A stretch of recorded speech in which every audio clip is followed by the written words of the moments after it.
Честит празник, възлюбени в Господа, брати и сестри! В днешния ден честваме деня Петдесетница, деня, в който Светия Дух се изляднат светите ученици и апостоли на Господа нашего Исуса Христа във вид на огнени езици и ги направи премъдри. Галилейските рибари станаха премъдри, така че говориха и на непознати за тях езици и проповядваха по цялата вселена и уловиха, както се пее в тропара на днешния ден. И това го четеме в Деяния на светите апостоли. Но защо точно в този ден се е случило това събитие, в деня Петдесетница? Петдесетница, това е юдейски празник. Шавуот, както го наричат. Един от трите най-големи празници за юдеите, в които те се събирали в града Иерусалим и в Иерусалимския храм, за да почитат Бог. И той е посветен, той е празник на това, което се е случило 50 дни след като Моисей е извел, или по-скоро Бог е извел чрез Моисей евреите от египетското робство. Това също ние го празнуваме. Има някакви паралели в Стария Завет и това, което сега отбелязваме. В Стария Завет сам Моисей казва в Второзаконие, че Господ ще издигне измежду братята ми пророк като мене и него слушайте, каза той. И той пророк са го очаквали и в неговото име са виждали Христа, помазаника, точно това, за което четохме днес в Светото Евангелие, литургийното. Как когато Христос проповядвал и говорил и произлязла разпра между книжниците и фарисеите. И казвали, този е пророкът, за когото Моисей говори. Ето този, който трябва да го слушаме. Този е Христос. А други казвали, от Галилея може ли да дойде такъв пророк, да дойде пророка от Галилея? Не трябва ли той да е от семето Давидово и да се роди от градеца Витлеем, откъдето е Давид? И така произлязла разпра между тях и спор за Христа. Но това е, което действително Моисей казва за идващия след него, за той, който Бог ще въздигне. Ще издигне измежду братята ми пророк като мен, него слушайте. По същия начин, както Моисей е извел египтяните от робството, и това е Пасхата, която се отбелязва при тях,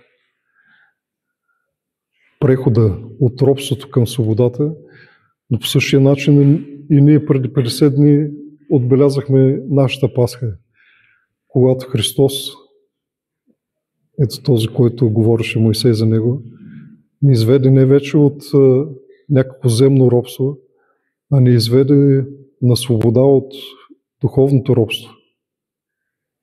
И както Моисей беше водач на народа Божий, беше пророк, беше свещеник, той пренасяше жертви, но по същия начин и самия Христос е такъв.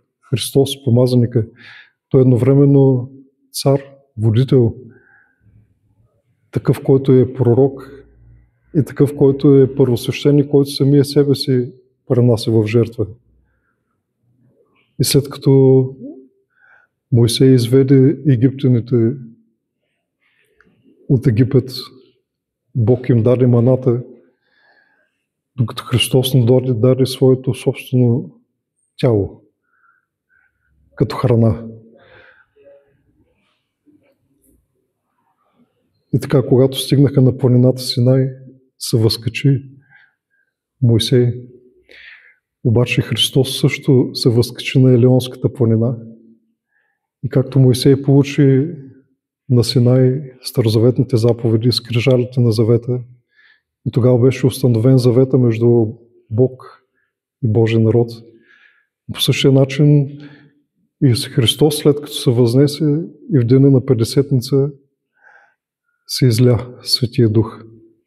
Ако Стария завет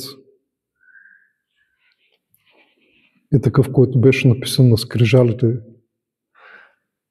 Новия завет е написан вече в сърцата на човеците. По пророчеството на пророк Езекил в 31 глава. Ако Стария завет е такъв,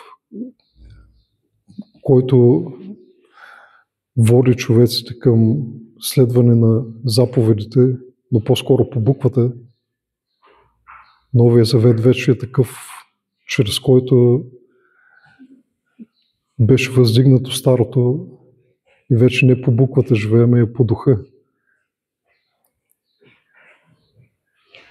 Не отхвърли Христос Стария завет.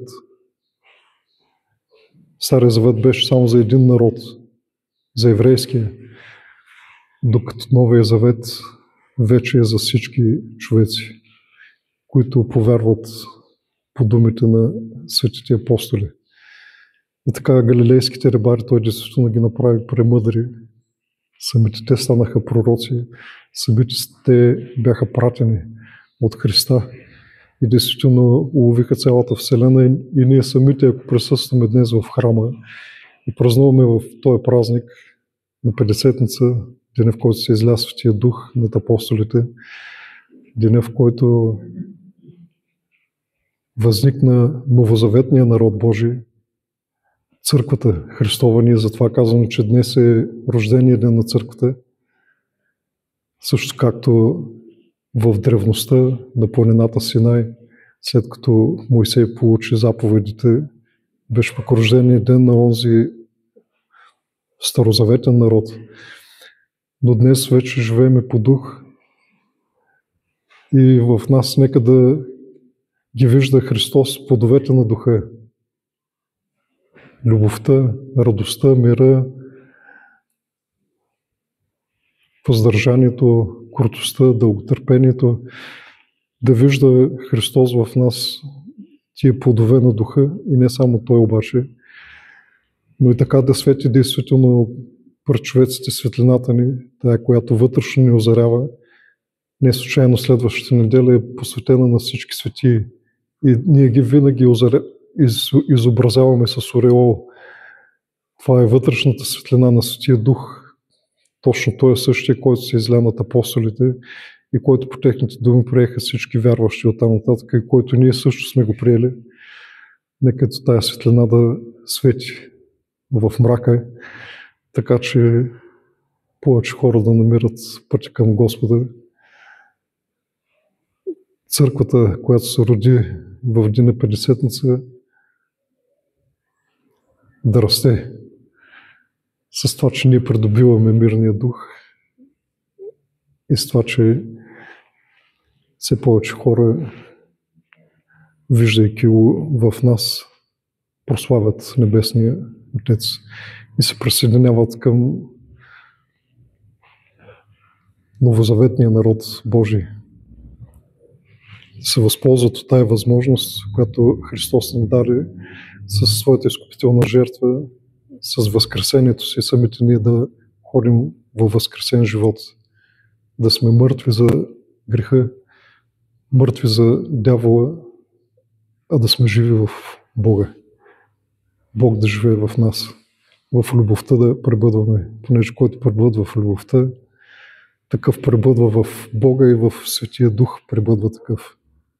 Той, който на Петдесетница се изля. Честит празник, така на всички, да тържествуваме с тържествуващата църква на светиите, да сме все по-близо до тях. Честит празник, Божието благословение и благодата, която се изля на Петдесетница, да е върху всички нас. Бог да благослови.